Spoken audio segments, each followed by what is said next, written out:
नमस्कार विद्यार्थियों। कल की कक्षा में हमने प्लेटो के अनुकरण सिद्धांत को जाना। हमारे कोर्स में प्लेटो का अनुकरण सिद्धांत नहीं है, अरस्तु का अनुकरण सिद्धांत लगाया गया है। किंतु अरस्तु के अनुकरण सिद्धांत को समझने से पहले हमें प्लेटो के अनुकरण सिद्धांत को समझना आवश्यक था। इसीलिए हमने प्लेटो के अनुकरण सिद्धांत का अध्ययन किया, उसे जाना।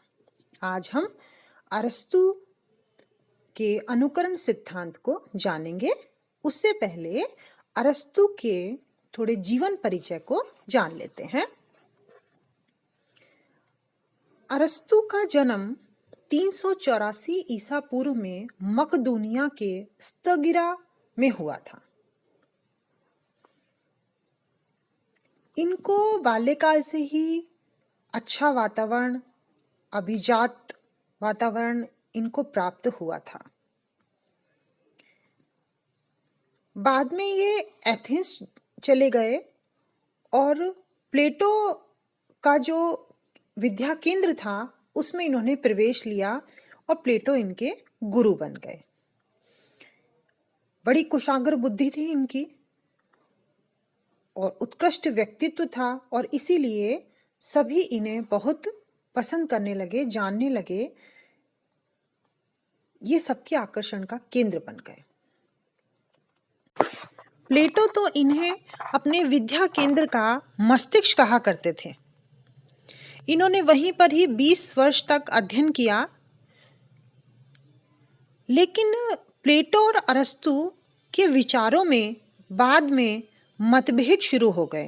हालांकि संबंध मधुर ही रहे, लेकिन विचार इनके अलग बनते चले गए और उसके बाद अरस्तु ने एथेंस छोड़ दिया।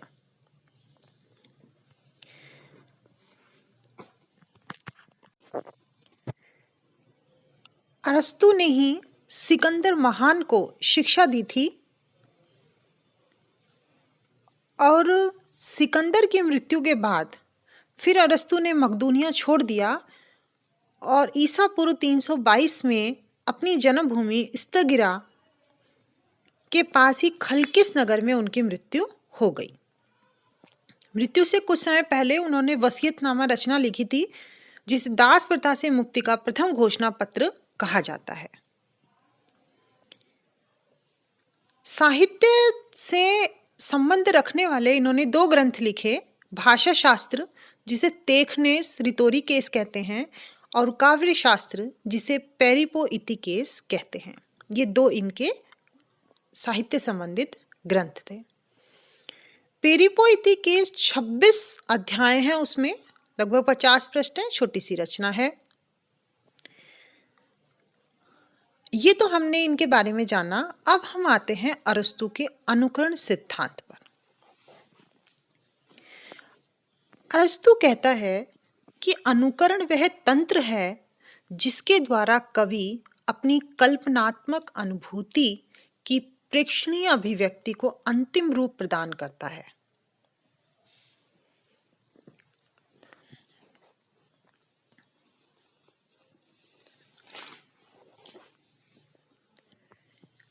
प्लेटो का जो अनुकरण का विषय प्रकृति या जीवन का बहिरंग पक्ष है वो हमने पढ़ लिया, इसीलिए वो मिथ्या जगत की मिथ्या अनुकृति भी मानता है।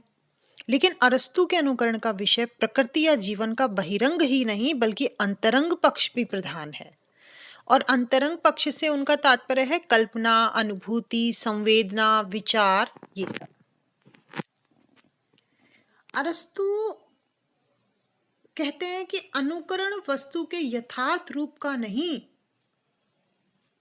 जबकि प्लेटो ने क्या कहा था, यथार्थ वस्तु परक प्रत्यंकन, यानी हूबहू प्रत्यंकन। जो ईश्वर ने रचना की इस जगत की, और इस जगत की हूबहू नकल कौन कर देता है, कवि। इसीलिए वो जो है नकल की ही नकल करता है। ये तो प्लेटो ने कहा था। लेकिन अरस्तु ने कहा कि जो कवि है वो यथार्थ रूप का ही अंकन नहीं करता। काव्य वस्तु के 3 रूप बताए उन्होंने। प्रतीयमान, जैसा प्रतीत होता है अनुकर्ता को, संभाव्य संभावित भी हो सकता है, आदर्श जैसा होना चाहिए। इस प्रकार वो 3 प्रकार के रूप अनुकरण के लिए बताते हैं। अतः अनुकरण भावात्मक कल्पनात्मक सर्जन प्रक्रिया का ही नाम है। अरस्तु के अनुकरण में आनंद तत्व अर्थात आत्म तत्व का प्रकाशन निहित है। यह भी ध्यान रहे कि अरस्तु के यहाँ भाव तत्व एवं आत्म तत्व का सद्भाव निश्चित रहने पर भी अनुकरण को विशुद्ध आत्माभिव्यंजक का पर्याय नहीं माना जा सकता, क्योंकि इसमें प्रधानता वस्तु तत्व की है। अनुकरण के लिए वो कहते हैं कि अरस्तु का अनुकरण जीवनानुभूति का पुनः सर्जन करने वाली एक ऐसी सर्जन प्रक्रिया है जिसके द्वारा कवि अपनी कल्पनात्मक अनुभूति की प्रेक्षणीय अभिव्यक्ति को अंतिम रूप प्रदान करता है।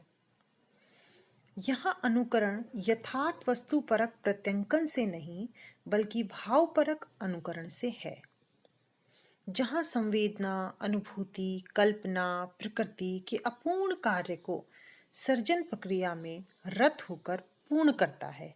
इसीलिए यहाँ आनंद तत्व समाहित है। इस प्रकार अरस्तु ने अपने गुरु के विपरीत काव्य की स्वतंत्र सत्ता को स्वीकार किया।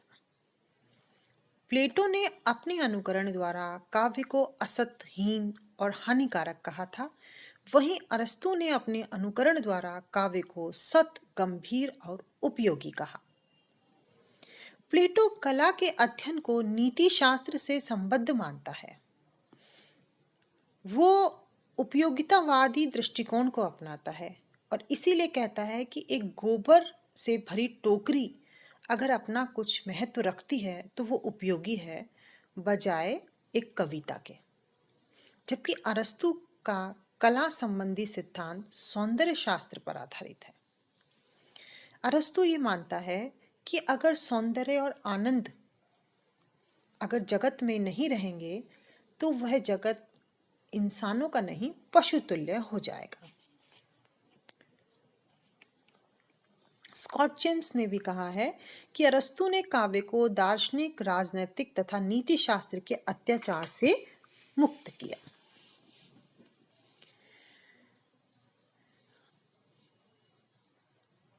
जहां अरस्तु कहते हैं कि कला प्रकृति का अनुकरण करती है, अब वो ये भी कहते हैं कि जो मानवीय प्रकृति है उसकी 2 सहज प्रवृत्तियां होती हैं।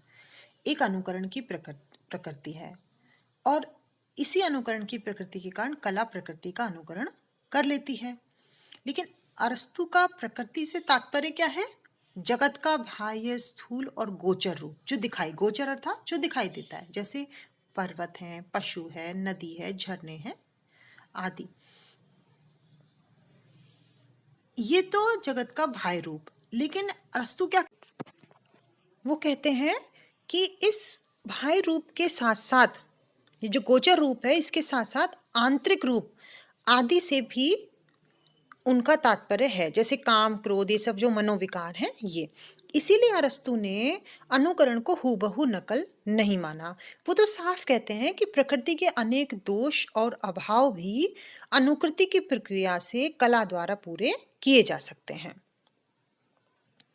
अनुकरण शब्द के बारे में हम ये जान लें कि ये हम आपको शुरुआत में बताना भूल गए। अनुकरण शब्द जो है वो यूनानी भाषा के मिमेसिस शब्द का ही हिंदी पर्याय है, मिमेसिस का।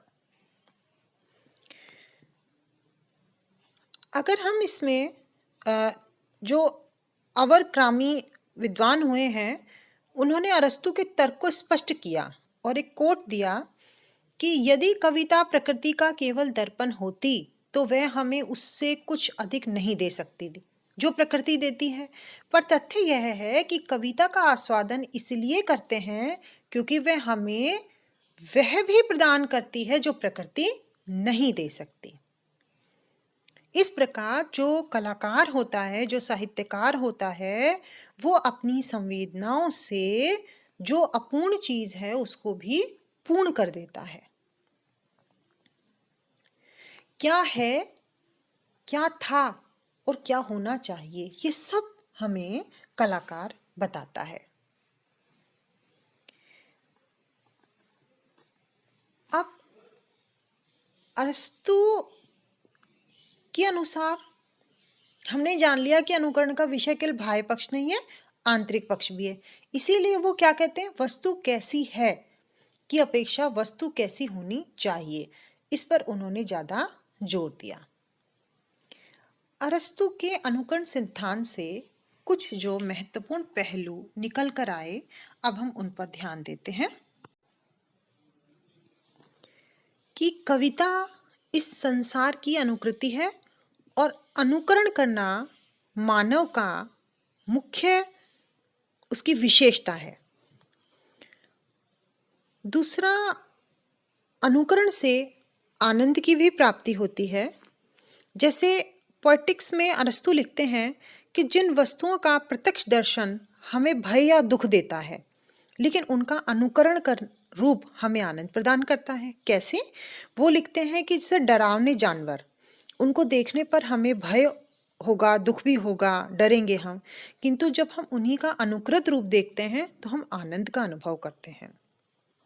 यहाँ आनंद शब्द से अरस्तु का संकेत सहृदय के आनंद से है, लेकिन सहृदय को भी आनंद तभी प्राप्त होता है जब कवि के हृदय में आनंद भाव की अनुभूति हो। दूसरा है कि जो काव्य कला है वो अनुकरणात्मक कला है और सभी जो है कलाओं से अधिक महत्वपूर्ण है।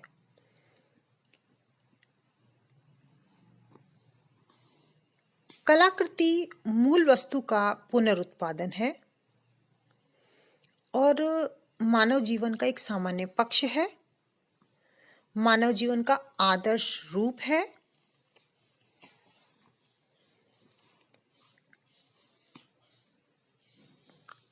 अनुकरण की जो बात करते हैं अरस्तु, वह केवल नकल नहीं है,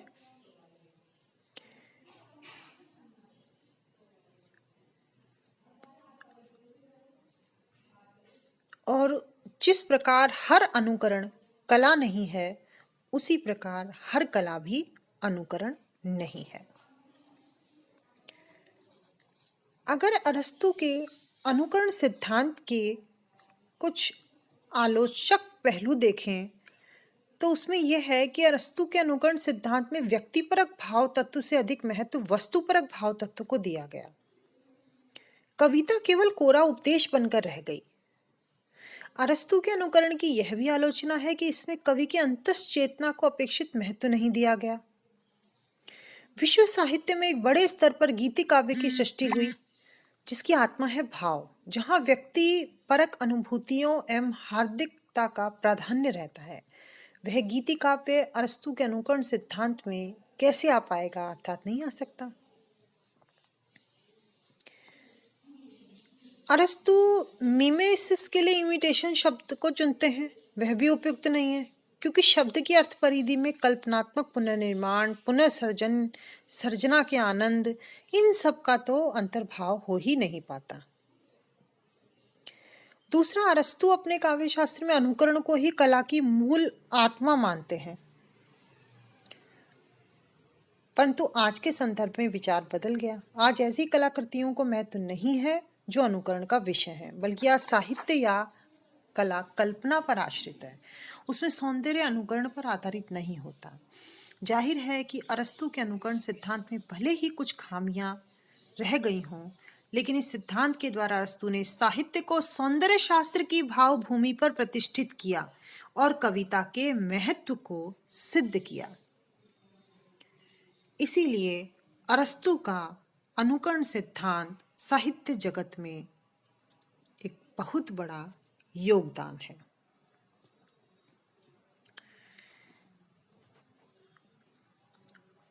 अरस्तु के अनुकरण सिद्धांत के बाद अब हम अपनी अगली कक्षा में उनके विरेचन सिद्धांत को जानेंगे।